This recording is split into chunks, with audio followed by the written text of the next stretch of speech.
Hey everybody, welcome into the Investing in Real Estate show. I'm Clayton Morris. So glad to have you here. This is the show where we aim to help you become a more intelligent real estate investor. And those of you who are more advanced or are just getting started, it doesn't matter. I'm sure you can find something in here among these questions from our listeners that will help you grow in some way. So this is our Q&A episode where you ask questions and I get to answer them. I try not to listen to these ahead of time, so I want to be fresh and hearing these for the very first time from you. You can leave us a voicemail question simply by going to morrisinvest.com/Clayton. Again, that's morrisinvest.com/Clayton, and leave us a 30-second voicemail question if you would like. Anything about real estate or finance or a combination of the both. So without further ado, we've got three great questions from different viewers today, and we're going to get started with, I believe this listener is, his name is Hay, H-A-I. So I apologize if I'm not pronouncing it correctly, but Hay, here you go. Hello, Clayton. Long-time listener, first-time caller. Overall strategy and plan is to buy as many houses as we can with a little bit of cash we have and the equity we have. Generally, is it better to buy a property with cash and then do a refi or a HELOC, opposed to buying the house with a mortgage and then running into, the Freddie and Fannie limit of 10? So again, the plan is to buy as many houses as possible. And is it generally better to buy a property with cash and refi it, or buy the house with a mortgage from the beginning? Hopefully I make it on your show. Keep up the good work and look forward to hearing from you. Thank you. Thank you so much. And I'm not sure if that was your name. I hope that's the way the file name was listed. So I apologize if it's not Hay, but you didn't mention your name at the beginning, so I'm not sure. So anyway, thank you for your question. It is a really good one. I think you're putting the cart before the horse on one piece of this, which is the worrying about the 10 property limit, the Fannie and Freddie 10 property limit. I mean, obviously something to be thinking about down the road, but not a concern when you're just getting started, right? And because what I mean by that is you could be acquiring properties with a mortgage and hopefully you're paying those off, right? So that the tenants are paying down and giving you equity in those properties and you're paying off those mortgages. So by the time you hit that 10, maybe you've already eliminated one of them. Now you have 9. Now you keep like stacking them that way. So I really wouldn't worry about the 10 property limit. And there are plenty of ways around that, by the way. We'll get to that in a second. But I didn't used to be this way, but I am absolutely a fan now at 100% of using other people's money in order to buy properties.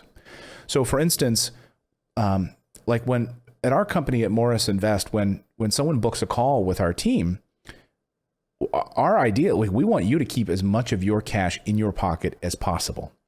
And we work with 60 different lenders. So we would love for you to be able to put $30,000 or $35,000 down, on a new construction property with us or anybody. I'm just saying, using us as an example, and then have the bank cover the rest. There's no reason you should be buying this thing yourself 100%. Keep your own money in your bank account. Don't use all of your own money. And so use the bank's money. Interest rates it's basically free. If you think about the rate of inflation and the interest rates are around 3%, 2.8%, they're giving you money. It is free money. So use the bank's money in order to build equity, in order to build wealth. That would be my first suggestion. Again, I'm not a financial advisor, but that's the way that we do it, is to use the bank's money and these incredibly low interest rates. There's no reason, and especially when you get a property, is going to be cash flowing. There's a tenant already in place, and you can immediately start building that equity up. That would be my goal. But again, I wouldn't worry about the 10 property limit, the Fannie and Freddie, by having it in your own name. There are ways around that. Number one, of course, is non-recourse financing. That's a great strategy that we use at our company. So we have a lot of people that have more than 10 properties. So they need to use some other form of financing, and that's where non-recourse comes in. The bank doesn't care. In fact, they want you to buy it in an LLC, and it avoids that 10 property limit. So let's cross that bridge when we get to it. But let's start with using other people's money, using some of your own money for a down payment, and then really accelerating your portfolio on the backs of a bank. Okay? Banks take advantage of us. Why don't we use what their products are available to us? These like almost incredibly low interest rate loans. Let's use some of that money out there, right? Wall Street does it every day. Why don't we take advantage of some of that as well, right? So that's my suggestion on that. All right, our next question comes from Deirdre. Hello, Clayton. This is Deirdre Bruton. I have a question. As I am getting ready to get started in real estate investing, and I own a single family home that has about $70,000 worth of equity in the home.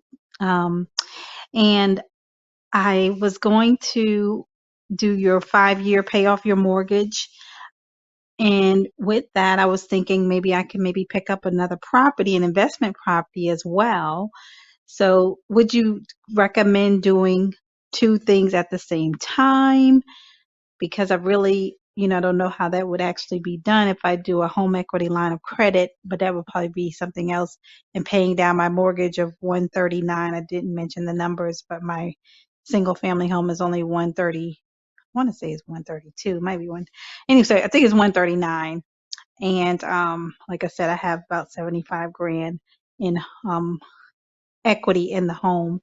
And I think it's time for me to pick up maybe one or two properties that I could rent out or something like that. So I wanted to get some guidance on that. So hopefully you'll put me on the air. Thank you.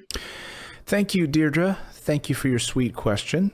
You ever hear somebody's voice so you can tell they've just got a kind heart? Like that's what I got from Deirdre. So thank you for your sweet question.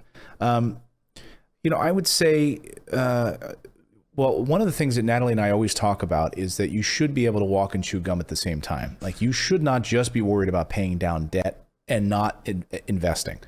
You should absolutely be doing both of those things at the same time. And so I would encourage you, yes, thank you if you bought our book, How to Pay Off Your Mortgage in 5 Years. Thank you for buying the book and going through that. I think you can do both. I think you can use that strategy to pay down your mortgage as much as you can in the short amount of time as possible, while also using some of that equity and some of that available equity, because remember, you cannot eat equity. And so you're trading financial products also. Think of your 30-year mortgage as a different product than a home equity line of credit. It's a different product. So you can use that equity, but it's just sitting there not doing anything for you right now. It's not doing anything for you. And the fact that interest rates are so low and how home value prices are going up, you're getting more equity as we speak. Probably by the time you hear this episode, your house will be worth more. That's just the nature of things right now. So if you can take and tap some of that equity, and again, I don't mean to sound, when I talk about these properties, I'm so used to our frame of reference because that's what we do every day in our office, right? And so I know if I speak to someone and they say, Clayton, how many properties could I get with you guys if for $70,000 or $80,000, and if I had that available? You could pretty much pick up 2 rental properties with that. Use that as 2 down payments and have a cash flowing property, 2 different cash flowing properties within a matter of weeks, cash flowing thousands of dollars. So now you've got now that money is coming in and it's paying down those mortgages, and you can also use that money from those tenants to be paying down your primary mortgage.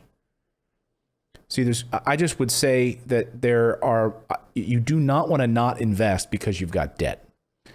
Like, oh, you've got a student loan debt? Well, I guess you should never invest in anything then, huh? Oh, you've got credit card debt? Okay.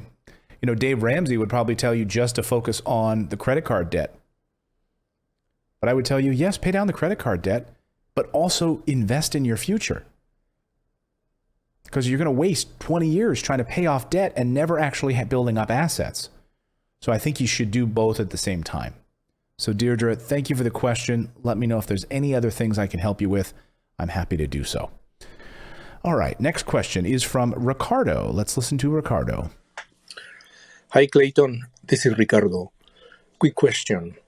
We have a rental property in Northern California that is paid off free and clear. We have it inside an LLC that my wife and I own. What's the best way to put this property to work and investing in real estate? Thanks. Okay, so it's paid off, free and clear, and presumably it's cash flowing, right? I didn't hear if you had a tenant in the property, but it is a rental property. Great. How can you put it to work for you in Northern California? Okay, it's paid off, it's free and clear. Here's one thing I would consider. If it's a California property, chances are it's worth a lot of money.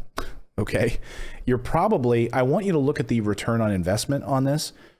Could you take this expensive property? I don't know how much it's worth. I'm just going to throw out there that maybe it's worth $500,000. Okay. Like, my wife is from Northern California. I lived in California. I know how overpriced everything is. I would never invest personally in California. Okay. Unless it was commercial property. So if it's a single family home, chances are you're sitting on a gold mine, Ricardo. So first I would look at the return on that investment. What if you took this one property that's worth $500,000, maybe $300,000, maybe $800,000. It's paid off. It's free and clear. Great. It's cash flowing $2,000 a month. That's great.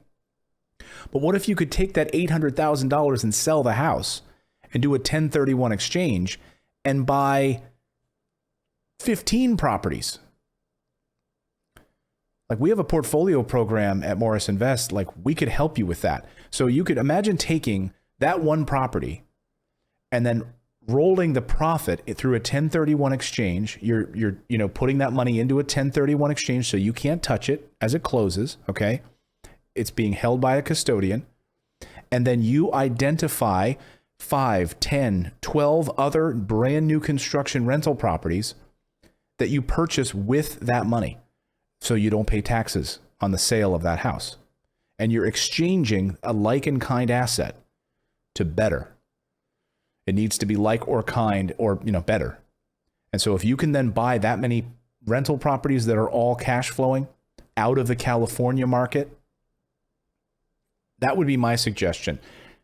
You're asking, how can I put this to work for me? That would be my initial thought. If you're also saying, well, maybe we would want to just tap that equity. Okay, that's another option as well, right? You could get home equity line of credit on that house and go out and buy other rental properties. I would suggest, though, you do it outside of California. It is not landlord friendly. And a lot of the draconian landlord laws that are coming to California. So be very careful about California investing in the future. Or you could sit back and do nothing. You've got this asset, it's paid off, it's cash flowing, and you could just do nothing with it. But if it were my situation and I had a great property that was totally paid off, it's worth a lot of money, and I knew that I could bring in 7 or even 8 times the amount of cash flow by acquiring additional assets in other states, getting the tax benefits. Because now that you're free and clear and you don't have access to some of the cost segregation analysis processes that you can save more money on your taxes. And this is why investors buy until they die, right? You want to keep buying rental properties, keep upgrading, keep purchasing, because it plays that role in your taxes. And now you're just paying that income tax on your rental property that you have in California. So I don't want to get too long-winded on it. I apologize, but if that were my situation, I'd want to find out how much the house is worth, and I'd want to see if it makes sense for me to put it into a 1031 exchange. On our website, if you go to Morris Invest, we have 1031 exchange tools and resources for you. We have a whole article on the 1031 exchange process. So just go to our website at Morris Invest and look that up. And I think that can really open your eyes to the power of that process, Ricardo. But good on you. Good on you. And I'm proud of you for taking action like that and asking the right questions. Thanks to all of you for asking your questions today. You can do so easily by going to morrisinvest.com/Clayton. Leave us a 30-second voicemail question. Try to keep it around 30 seconds if you can, and I will attempt to answer them right here on the old show. Now go out there, take action, become a real estate investor. I believe it's the #1 way to build wealth. We'll see you next time.